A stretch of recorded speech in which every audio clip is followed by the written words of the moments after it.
Hey guys, Tbull here. Today we got to look at the guys now. Scharnhorst on the screen. We got Paulo and Emily. Speed and reload on this one.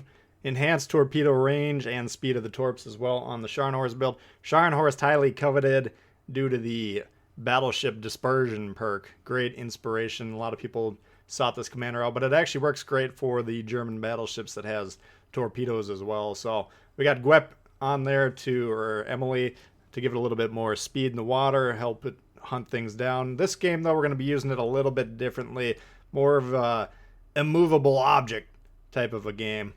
So note we're bottom tier here, tier 6 and tier 7. A lot of dangerous ships. Before we get too into it, though, I do want to say thanks to everyone who's recently subscribed. We're closing in on 20k subscribers. Looking forward to that. Going to do a big celebration stream and giveaways when that happens. So thank you, everyone who's subscribed to the channel recently. Jumping into this game here, though, we're going to be taking a very aggressive position. Now, basically, we're going to be utilizing these islands, the middle of the screen and the mid-right of the screen. You'll see exactly where we're going here in a moment. We're going to utilize those islands to block both the guys in B and anyone playing in between A and B on the north side of the map there. So, using this defensively, once we get into this position, we're going to have a major influence over two caps, both the A and B cap, and the Gneisenau by nature very hard to dislodge. Okay, you're gonna have to find good angles on the ship and then continuously shoot it or team up on it. If it's angled well, which we're going to be trying to do through the majority of this match, very, very hard to give big whacks to. And because we're going to be so tight on these islands, there's not going to be a lot of cruiser shots coming in. Destroyers, they only have one destroyer. He's actually going to be on our side. George opens the gameplay there. He had HE loaded, but we saw a shot come and dodge. And that's part of it. We're trying to go to these two islands, the one on the right-hand side screen, both of them on the right-hand side of the screen, basically. So we're trying to get in there without taking much, if any, damage whatsoever. There's a strong presence that'll be a crossfire presence, due north of us. Those three battleships right there. As we close in on that island, try to utilize it, we are going to have to probably present at least some broadside of these guys. So that's where the main risk is here. We're trying to close in, though. You can see the York behind that far island. Minsk, once we get the guns loaded, of course, we're going to be shooting at him. Trying to keep this Benham alive here, because the Minsk, of course, the sole destroyer on the red team, extremely important to begin with, but he's also the main threat to the Benham right now. In a straight-up gunfight, 1v1, he should win there. So we're trying to help out. He's using us as the support ships, and these destroyer v destroyer fights, it often comes down to the support ships, so we want to be helping out here. Gneisenau, even with the Scharnhorst accuracy build, about as inaccurate of a battleship as you can possibly come up with. That's kind of the main source of angst whenever you're playing this ship. Slowed down there. We didn't want to get too close to Minsk, but now we're gunning it again.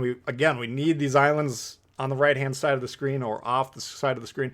We need those blocking the guys on B for now. First, we want to resolve any threats to A, and that used to be the Minsk. Now that's the York. And then, of course, there's the Georgia Park to the north of our position. Those are the main threats to A.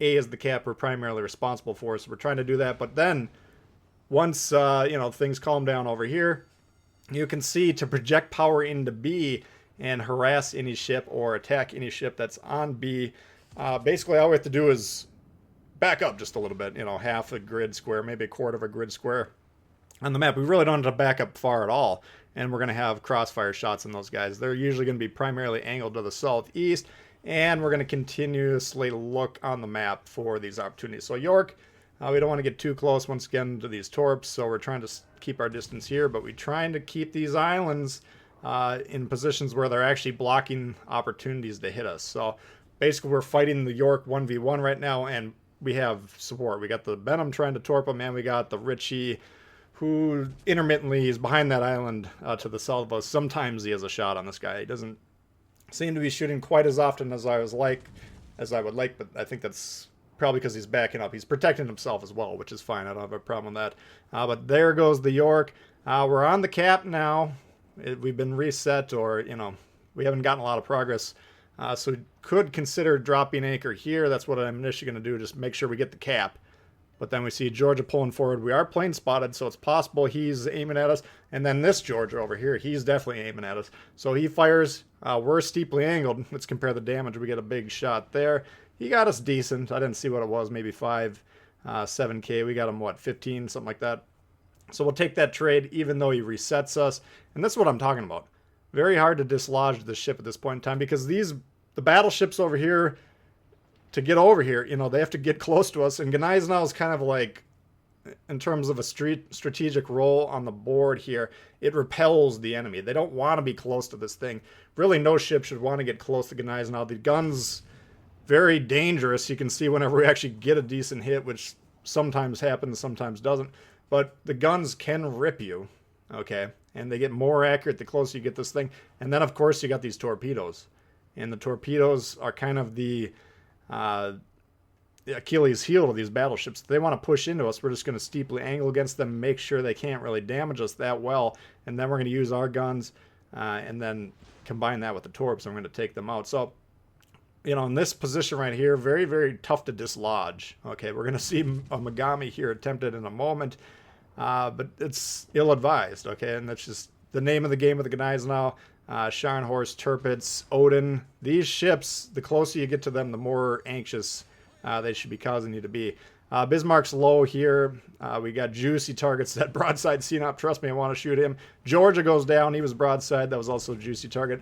Bismarck, juicy as well. Broadside, don't get a great shot there as he angles. We just get 2 overpens.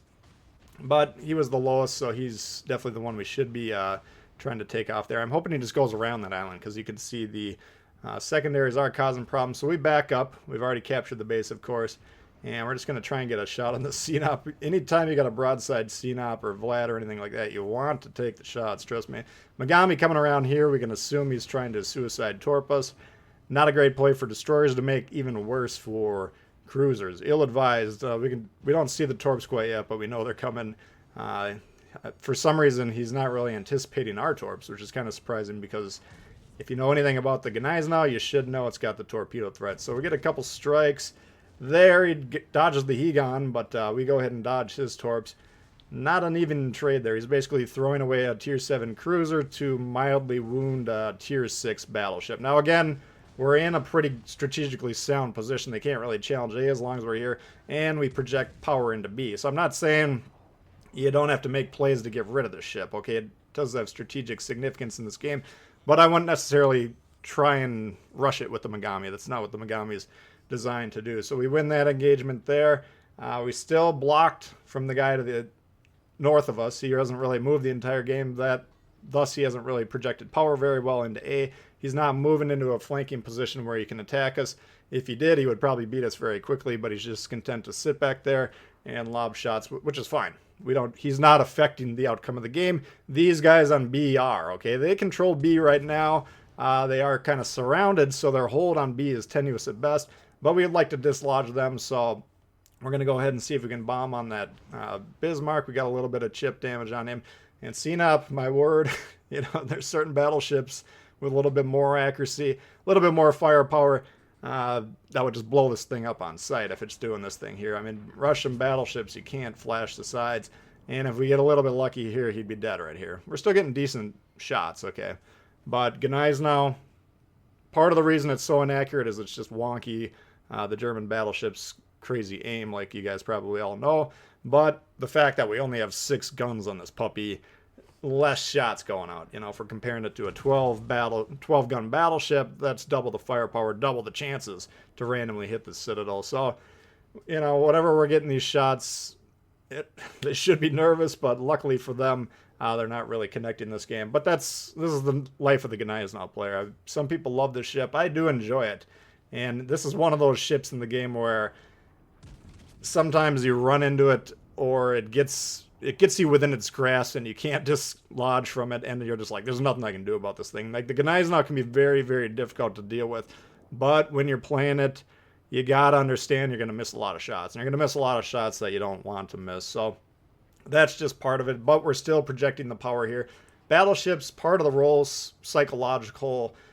Just the fear factor, the fact that, okay, this guy's on my side, he might blow me up here. Okay, he's going to pull the trigger. We'll see where these shells go. But the possibility exists. And that's why you want to avoid presenting or getting into positions where your broadside is exposed to a battleship because of that one-shot capability. It's not guaranteed, shouldn't be guaranteed. That the game would be very short if every time you flash sides to the battleship, you died. But the fact that it's possible is where the battleship's power really lies. You can't really put yourself in those positions reliably. Sometimes you'll get away with it, but a lot of times you won't, I guess is the point. So this game here, we're going to wind up at the top score. Not a huge damage game. We did help get the cap. We shot the destroyer a little bit, but I think the main role we had here was really just kind of controlling huge sections, important sections of the map. So hopefully you guys did enjoy that look at the Gneisenau. If you did, please hit the thumbs up. New to the channel, consider subscribing. Lots of World of Warships coming all the time. Questions, comments, leave below. Love to hear from you, and I'll see y'all later. Peace.